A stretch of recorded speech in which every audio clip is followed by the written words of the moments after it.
उसके बाद अगर आप लोगों का कोई प्रश्न होगा तो फिर हम एक एक करके उन प्रश्नों का जवाब लेंगे। धन्यवाद।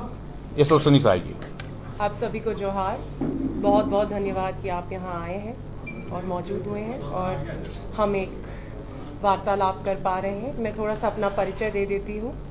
मैं एक अधिवक्ता के तौर पे काम करती आई हूँ, पर आज मैं आप कह सकते हैं एक बेटी और एक बहन की तरह आपके सामने आज आई हूँ, क्योंकि मेरे पिता सुबोधकांत सहाय जी का जो रिश्ता है रांची की जनता और रांची के लोगों से, वो एक पारिवारिक रिश्ता है, वो उनके दिल के बहुत करीब है। तो आपका प्यार समर्थन मैं भी उसी तरह लेने आई हूँ, आपकी बेटी और बहन की तरह। बहुत बहुत धन्यवाद।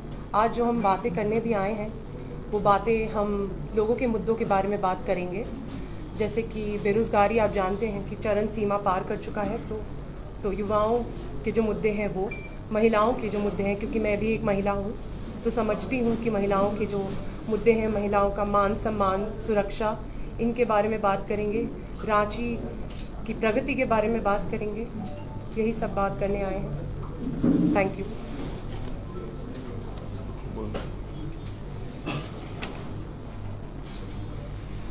थोड़ा सा आगे आ जाए। अच्छा, इसको देख के भी बोल सकती है। और कोई प्रश्न है? थोड़ा सा बोल दे। अच्छा, और बोल देते हैं, ठीक है। देखिए, तो जो आप सबको पता है कि पिछले 10 साल में जो हो रहा है, कहीं ना कहीं बातें बहुत अच्छी हुई थी और मोदी जी के जो मार्केटिंग भी थी उन पर भी हम सबका भी विश्वास था। लोगों को लगा कि 2014 में आप कह सकते बदलाव आया और बदलाव आने वाला था, पर अब 10 साल हो चुके हैं। अगर मैं आपको बताऊं तो मेरा पूरा आप कह सकते अडल्ट लाइफ रहा है मोदी जी के राज में एक तरीके से। तो जो मैंने भी देखा है, महिलाओं के पास सुरक्षा नहीं है। जो बात हुई थी महिलाओं के मान सम्मान की, वो नहीं हो पाई है। तो मुझे जो लगता है, देखिए, सबसे बड़ा जो चीज़ हुआ है वो है कि मार्केटिंग बहुत अच्छी हुई थी, बातें बहुत बड़ी की गई थी, पर जो प्रोडक्ट है वो कहीं ना कहीं फेल हो गया है, क्योंकि प्रोडक्ट में एक बहुत बड़ा फेलियर है और उसको छुपाने की जो कोशिश हो रही है वो लोगों तक नहीं, आप कह सकते कि आप लोगों को नहीं बरगला सकते हैं, और लोगों को दिखता है, जनता को दिख रहा है जो सच है, क्योंकि जनता त्रस्त है। युवाओं के पास जॉब्स नहीं है, आजकल शिक्षित युवा के पास भी जॉब नहीं है। महिलाओं को अपना बजट मैनेज करने में मुश्किल हो रहा है, कम से कम पैसा घर तक आ रहा है। महंगाई की अगर बात करें तो महंगाई कितनी बढ़ गई है, सबको पता है ये बातें, क्योंकि जो पहले जो गैस का सिलेंडर मिलता था, आज का दाम क्या है सब जानते हैं। और अगर हम रांची की सिर्फ बात करें तो मैं आपको ये बता दूं, क्योंकि मैं रांची की प्रत्याशी हूँ यहाँ से, रांची को बने हुए, अगर झारखंड का भी हम बात करते हैं, झारखंड का जो राज्य बना था उससे अब 24 साल हो चुके हैं। ज़्यादा से ज़्यादा आई थिंक 18 साल के आसपास से ज़्यादा बीजेपी की सरकार रही है, 18 से 19 साल को मान लीजिए। तो इन सालों में रांची का जो रोड मैप बनने की ज़रूरत थी वो नहीं बनी। रिंग रोड जो बाहर का एरिया है, जो हम कहते हैं कि रिंग रोड, आउटर रोड बनने का जो ज़रूरत था, क्योंकि रांची का जो पूरा सिटी कहेंगे तो 53 वार्ड्स में वो सीमित है, ज़्यादातर लोग उसी में हैं, और जो पहली जो जनसंख्या थी वो करीब आप समझ सकते हैं 5, 7, 8 लाख के आसपास होगी, और उससे भी कम। अब तो मतलब 20 लाख से ज़्यादा बढ़ गई है। तो इन पर भी जो काम करने की ज़रूरत थी, क्योंकि जो पहली सरकार आई थी उसको एक रोड मैप बनाना था, वो बिल्कुल नहीं हुआ है। तो डेवलपमेंट तो हो रहा है, पर कहीं ना कहीं हम अपनी संस्कृति को, अपने एसेंस को, अपने कल्चर को प्रोटेक्ट कैसे करें, प्रिजर्व कैसे करें, इन पर कोई बातें नहीं हो रही है। तो प्रोटेक्शन और प्रिजर्वेशन और एक प्लानिंग के साथ डेवलपमेंट होने की ज़रूरत थी, क्योंकि ये बहुत ही ज़्यादा एक नया राज्य भी बना था, ये एक इंडस्ट्रियल हब भी था, और उसमें भी आप देख सकते हैं कि क्या हुआ है HEC के साथ, कि जो यहाँ की जो मदर प्लांट है और जो इंडस्ट्री है वो कैसे उसका कहीं ना कहीं गला घुटते जा रहा है। तो बहुत सारे मुद्दे हैं, बहुत सारी बातें हैं, यही सबको आगे लेके जाना है। धन्यवाद। और कोई प्रश्न है? जी, कांग्रेस पर परिवारवाद का आरोप लगता रहा है, आप उससे अपने आप को कैसे अलग कर सकते हैं? देखिए, कांग्रेस पार्टी पर अगर परिवारवाद का आरोप लग रहा है, ऐसे बहुत सारी पार्टियां हैं जिन पर भी ऐसे बहुत सारे सेकंड जनरेशन है जो आई हैं। ये बात सिर्फ कांग्रेस पार्टी में ही सीमित नहीं हो सकती। तो ये तो एक कह सकते कि बस एक आरोप लगाने का बहाना है, कुछ। तो विजन क्या, कैसे रांची का विकास करेंगे? देखिए, अगर मुझे एक संसदीय पोस्ट जब मिलता है तो आपको समझना पड़ता है कि एक सांसद का क्या रोल होता है। पॉलिसी फॉर्मेशन का एक बहुत बड़ा रोल होता है। और अगर हम रांची की बात करें तो जैसे कि मैंने पहले भी कहा, यहाँ का जो डेवलपमेंट है वो बहुत डिसऑर्गेनाइज्ड है। डेवलपमेंट नहीं हुआ है एक सही तरीके से, तो उसको पहले कहीं ना कहीं जो पार्टी के जो सीनियर लीडर्स हैं, जो सीनियर्स हैं, उन सब के साथ मिलकर सेंट्रल गवर्नमेंट और स्टेट गवर्नमेंट के बीच का जो गैप है उसको भरने की जरूरत है, तभी जाकर रांची का डेवलपमेंट हो पाएगा। तो उस गैप को ब्रिज करने की कोशिश मैं करूंगी।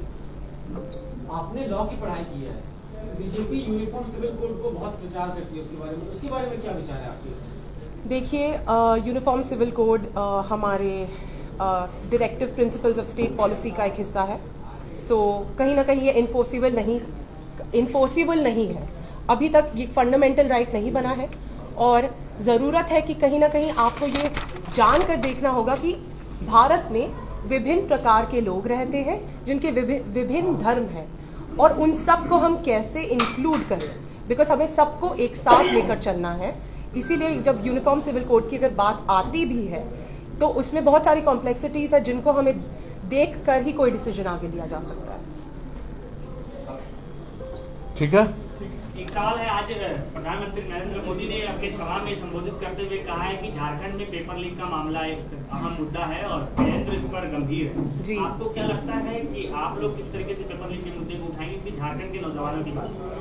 जी, आपने बहुत अच्छा सवाल उठाया। देखिए, सबसे पहले तो अगर हम बता दें तो कांग्रेस पार्टी के न्याय पत्र में बहुत क्लियरली मेंशन्ड है कि युवाओं को जो पेपर लीक के कारण जो मुश्किलें हो रही हैं, उसको सबसे पहले तो ये देखना होगा कि गवर्नमेंटल ऑर्गेनाइजेशन जो होता है वो पेपर को बेसिकली एग्जाम करवाए, ताकि जो पेपर लीक जो अगर बाहर के ऑर्गेनाइजेशन से हो रहा है वो रुक जाएगा। दूसरी चीज, एक तो आपको सबसे पहले कानून लाना होगा, बहुत सख्त कानून पेपर लीक के खिलाफ, और ये कांग्रेस पार्टी के न्याय पत्र में भी मेंशन्ड है।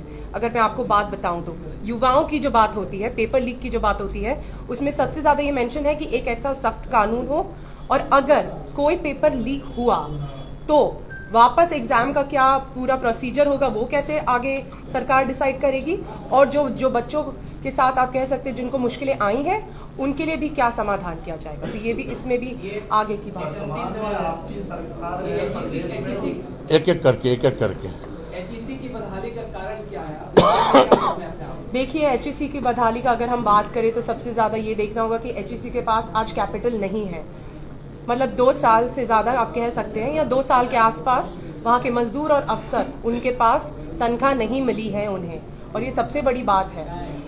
आपको ये समझना होगा कि धीरे धीरे मैं आपको बताती हूँ, मेरे पिताजी ने बहुत प्रयास किया था 2 बार एचईसी को स्टार्ट करवाने का, और जब भी प्रयास किया है वो शुरू होता है, पर कहीं ना कहीं एचईसी का गला घोटने की कोशिश हो रही है, ताकि अगर इसे बेच दिया जाए तो आप सोचिए लोग तो बेरोजगार हो ही जाएंगे, पर जिन उद्योगपतियों का आप कह सकते हैं जिनको बेनिफिट होगा उससे, वो तो होगा ही।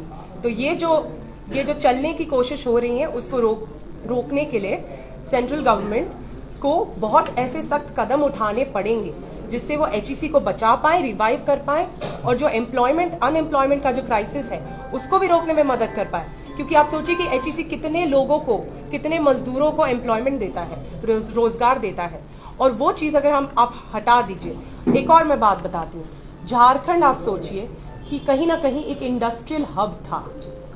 अगर आप एचईसी मदर प्लांट को आप कहीं ना कहीं उसका गला घोट देंगे तो दूसरी इंडस्ट्री कैसे आना चाहेगी? दूसरे उद्योग को आने के लिए हमें कहीं ना कहीं एनकरेजमेंट देने की जरूरत है। अगर नहीं दिया तो फिर एम्प्लॉयमेंट कैसे बढ़ेगा? अगर एम्प्लॉयमेंट नहीं बढ़ेगा तो हमारे युवा तो वैसे भी बेरोजगार हैं, ये तो एक मुद्दा है ही। तो ये सब पे बातें करने की जरूरत है। Sir, I am not in the position, because मैं एक पॉलिसी मेकर नहीं हूँ अभी, बट डेफिनेटली मेरा इंटेंशन। सर, जैसे कि आपने सेंटर एंड स्टेट के बीच का जो गैप है मैं उसको फिल करने की बात कर रही हूँ, क्योंकि मैं एक पॉलिसी मेकर अभी नहीं हूँ। जब एक पॉलिसी मेकर मैं बन जाऊंगी तो उसके बीच का जो गैप है उसको ब्रिज करने में जो मेरी सहायता होगी मैं पूरी तरीके से निभाऊंगी। झारखंड में भ्रष्टाचार के मुद्दे पर लगातार सवाल उठते रहे हैं, आप हेमंत सोरेन के कार्यकाल, उनके जेल जाने को किस तरीके से देखती हैं? देखिए, आई थिंक ये अगर एक अनलॉफुल डिसीजन रहा है तो ये बहुत ही ज्यादा गलत है, because it's unconstitutional in a way.